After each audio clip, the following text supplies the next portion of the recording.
Hello guys, we're going to be breaking down the NBA slate for November 1st on Draftkings. So we got 9 games today. I'm expecting probably we will get some injury news. For now, there are some important ones like Daniel Gafford that's going to make Harrell a very good play, Brogdon, Levert. So starting off with the first game, we're looking at Cleveland at Charlotte. So the Cleveland side of the ball, they're going to have the rest advantage in this one, the Hornets on a back-to-back. Now, the Cavs, the pricing seems pretty appealing, but then you look at the rotation. So I know the names are a little bit cut off, but so you look at what the Cavs did last game. They were just getting blown out, and then they put in the bench, and then they were playing really well, and it still ended up being a blowout. So they basically just ran the bench the whole time with the reserves, and the starters just didn't get the big minutes.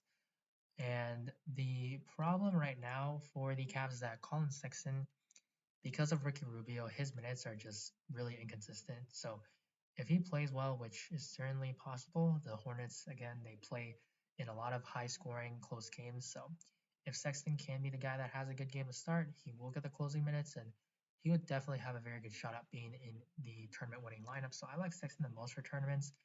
Garland's a little bit safer for cash games. Now, I think Mobley 6,700, he should be able to get big minutes again in this one.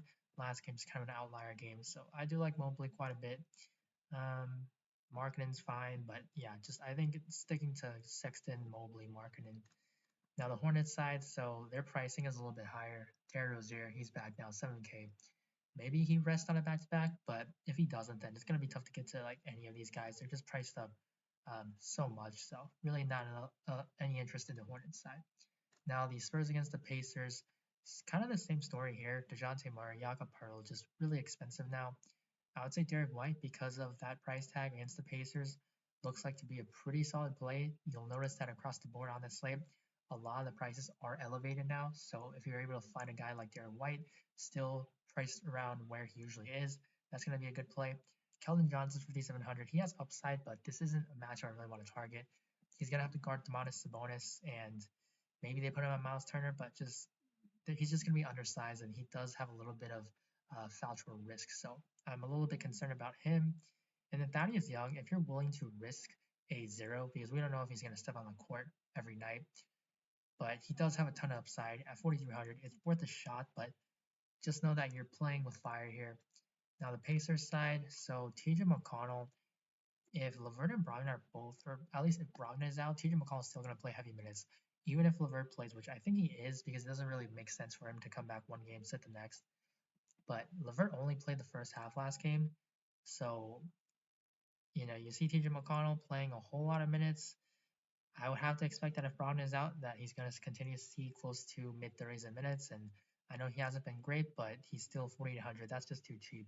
The Spurs, they don't play particularly fast or slow, so it's a fine matchup for him. He's just usually pretty productive, but we don't really know what's going on with him. I'm expecting him to have a better game than not. And with this now being the third game that McConnell could be able to start at point, I think people are kind of going to be tired of him, so he should be lower owned than he usually is. So I like him. I like McConnell a lot. Sabonis at 10-1, he's fine, but the price is really getting up there, and I feel like there's a lot of studs that we can pay off for that.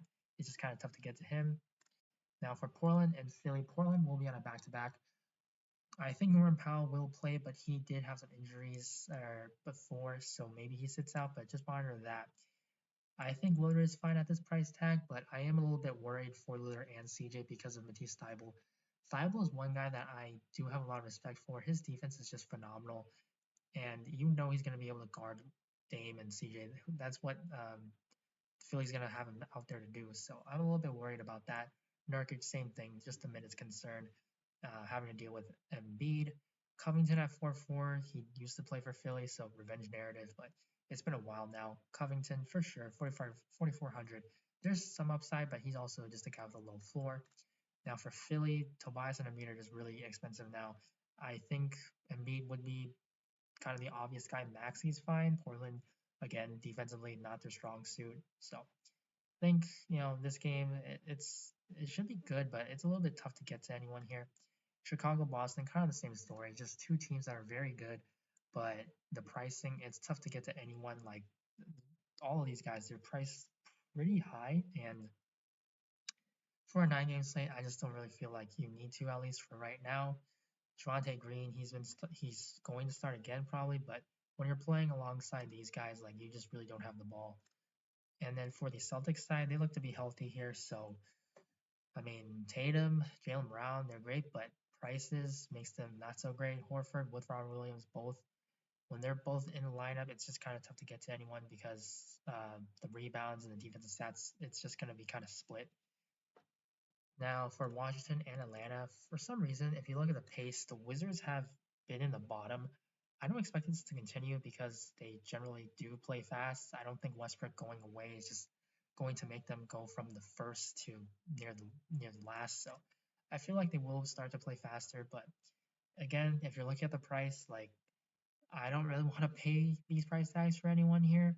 Um, I mean, for all these teams, like for the studs, yeah, if there's value, you can certainly do it. But for right now, it's just tough to do it.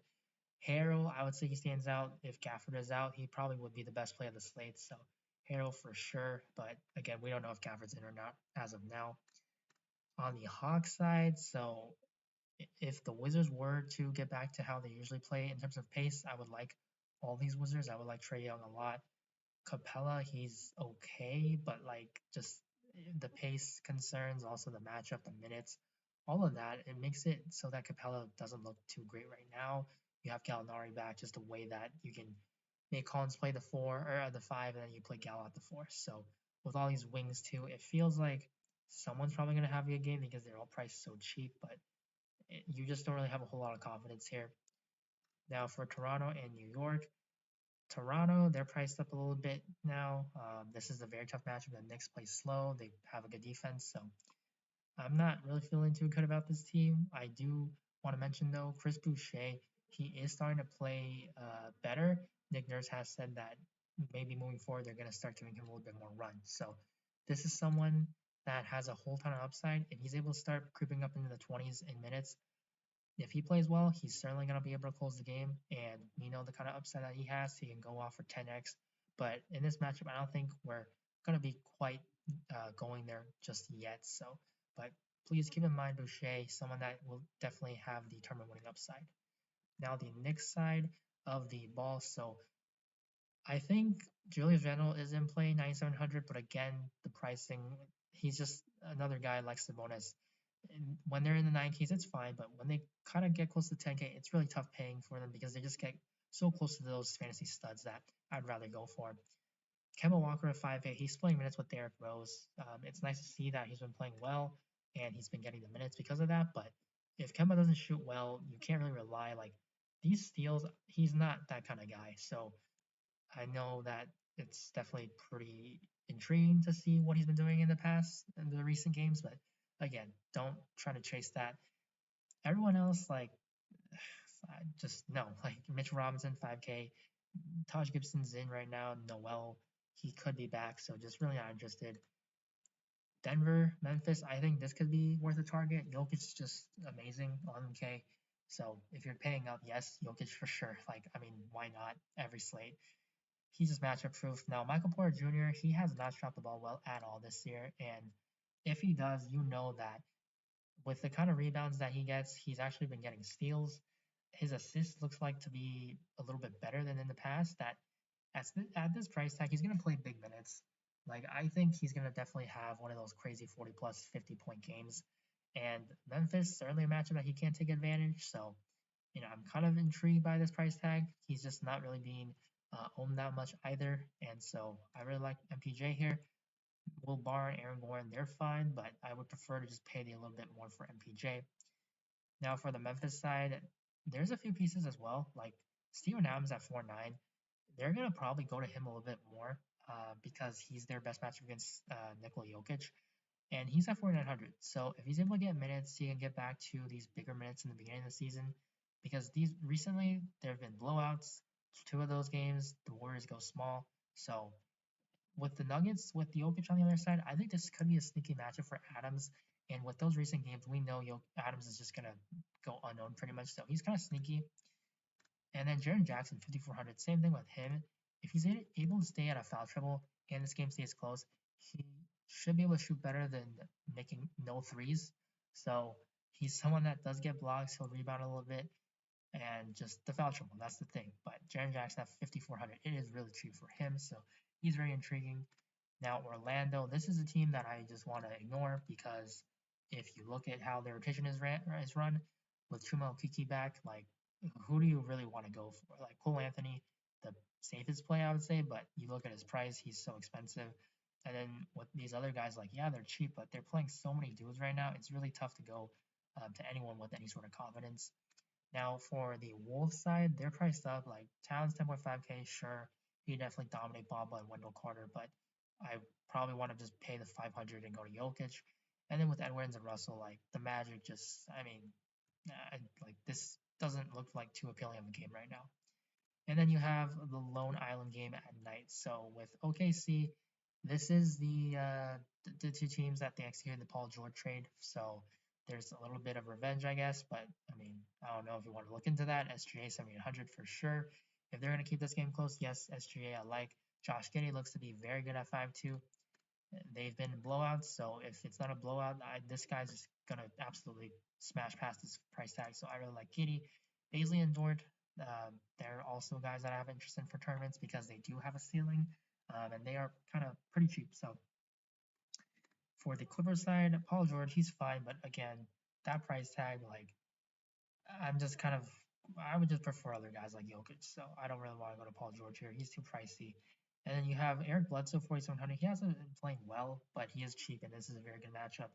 If this blows out, then you're gonna have Terrence Mann, Luke Kennard. Prefer Mann then if it does blow out because Mann gets the blowout run over all these other guys. But two, he could be a nice value option. But yeah, there's certainly some blowout risk. So starting with the core five, I'm gonna go with this game here. I'm gonna put in TJ McConnell for now, but again, you have to monitor the news here. And then we're gonna go with Derek White. This game just it feels like it should be close and competitive. And then we're gonna go to not Daniel Gafford, Montrezl Harrell if Gafford is out. So just again, you're gonna have to monitor news. I know it's not the best thing to do, but that's just how the slate is for right now. And then Josh Giddey, he looks to be too cheap. And then the cover boy, Michael Porter Jr., he just has to have a good game. He's just too talented to not. So that's going to be the core five for right now. The pricing on the slate is a little bit wacky, but hopefully things do clear a little bit up as we head towards lock. So again, I will be running that free article on DFS Army, so I'll make sure to post that link down below in the comments. I'll pin it, and feel free to give it a read because it is free. So thank you guys for the support on that. And then also just thank you guys for the video, just giving me that watch, giving me that like. Really do appreciate it. So again, good luck on this slate as usual, and hopefully you guys win a lot of money tonight to start off November. So thank you guys once again, and I'll see you next video. Bye.